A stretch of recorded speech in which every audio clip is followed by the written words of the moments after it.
Assalamu alaikum wa rahmatullah, j'espère que vous allez bien.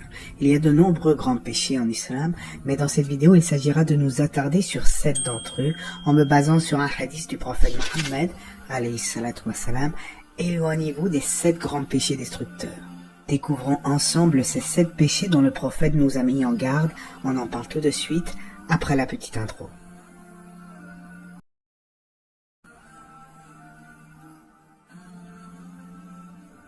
Le premier péché capital n'est autre que le shirk, donner des associés à Allah. Le shirk consiste à donner un égal à Allah alors qu'il nous a créés, ou à adorer d'autres que lui, telle une pierre, un être humain, le soleil, la lune, un prophète, un shir, un djinn, une étoile, un ange, ou tout autre élément de la création. Allah dit dans le sens du verset: Allah interdit le paradis à quiconque lui donne des associés dans son adoration, et celui-ci est voué à l'enfer.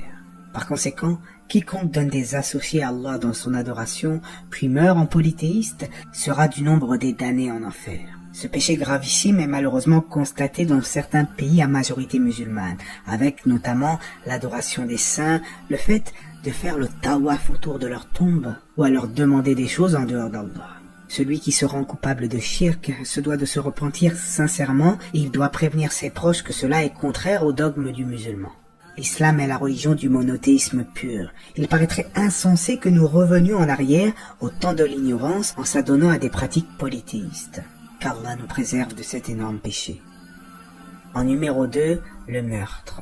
Allah dit dans le sens du verset: « Quiconque tue une personne non coupable d'un meurtre ou d'une corruption sur terre, c'est comme s'il avait tué tous les hommes. » Par ailleurs, le prophète alayhi salatu wassalam a dit: « Le croyant ne cesse d'être à l'aise dans sa religion tant qu'il ne commet pas de meurtre injustement. » Le meurtre est un acte abominable qui nous rappelle Caïn, le premier meurtrier de l'humanité, quand il a tué son frère Abel par jalousie. L'islam est la religion de la paix et de la sécurité et condamne toute forme d'injustice. Les attentats qui ont été perpétués à notre époque au nom de l'islam n'ont rien à voir avec notre religion.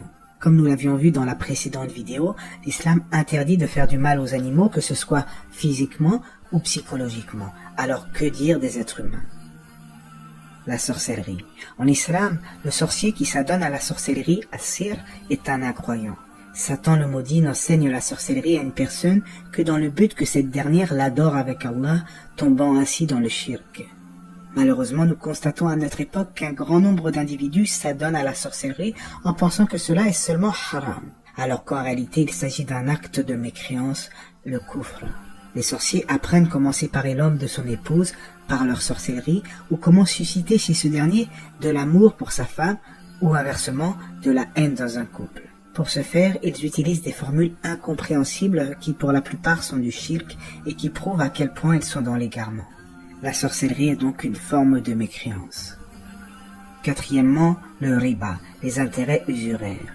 Allah dit dans le sens du verset: « Ô vous qui croyez, craignez Allah et renoncez au reliquat du riba si vous êtes croyants.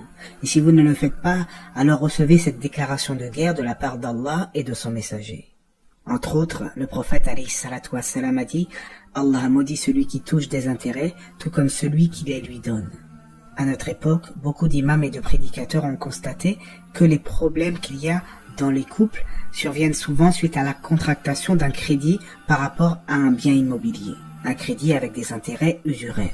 Si certains ont prétendu que les musulmans de France peuvent contracter ce genre de crédit, on pense notamment à Qaradawi, rahimallah, eh bien il convient d'être prudent et de s'écarter de cela. En effet, ce genre d'avis qui ont été émis partent du postulat que les musulmans seraient soi-disant dans une daroura. Or, la darura, le cas de nécessité extrême, s'applique à celui qui craint pour sa vie. Est-ce que vous pensez sincèrement qu'en France, le fait d'avoir une maison est une nécessité extrême? Le musulman, malgré les difficultés, doit toujours chercher les voies licites pour chercher sa subsistance et les choses qu'il souhaite acquérir. Qu'Allah nous préserve du riba. En 5, la spoliation des biens des orphelins. Allah dit dans le Coran dans le sens du verset: « Ceux qui spolient les orphelins de leurs biens ne font que manger du feu dans leur ventre, et ils brûleront bientôt dans les flammes de l'enfer. » Quant au tuteur pauvre d'un orphelin, il ne commet aucun mal s'il utilise de manière convenable une partie des biens de l'orphelin. Quant à prendre de ses biens au-delà de ce qui est convenable, cela est interdit. Et pour déterminer les limites de ce convenable, il suffit de se référer au comportement habituel des tuteurs croyants qui n'ont pas de mauvaises intentions avec les biens des orphelins sous leur tutelle. Sixièmement, la diffamation des femmes chastes. Allah dit dans le sens du verset, « Ceux qui lancent des accusations contre les femmes vertueuses, chastes et croyantes sont maudits ici-bas comme dans l'au-delà, et ils subiront un terrible châtiment. » En outre, le prophète sallallahu alayhi wa sallam a dit, « Le vrai musulman est celui dont les autres musulmans sont à l'abri du mal de sa bouche et de ses mains. » Et enfin, le septième péché capital, la fuite du champ de bataille. Allah dit dans le Coran, « Quiconque ce jour-là leur tourne le dos, à moins de simuler une retraite ou de rallier à un autre groupe, reviendra avec la colère d'Allah et son refus sera l'enfer, et quelle mauvaise destination. » En effet, l'islam est la religion du courage, et quel meilleur élan de sincérité que ces musulmans qui ont combattu jadis les polythéistes qui étaient 10 fois plus nombreux qu'eux. Lors de la bataille de Badr, les musulmans ont fait preuve de courage, donc quiconque après cela a fui le champ de bataille montrait quelque peu la défaillance de sa foi. Mais bien sûr, Allah est pardonneur et miséricordieux. Tels étaient les 7 péchés destructeurs qui ont été mentionnés dans le hadith du prophète, alayhi salatu wassalam.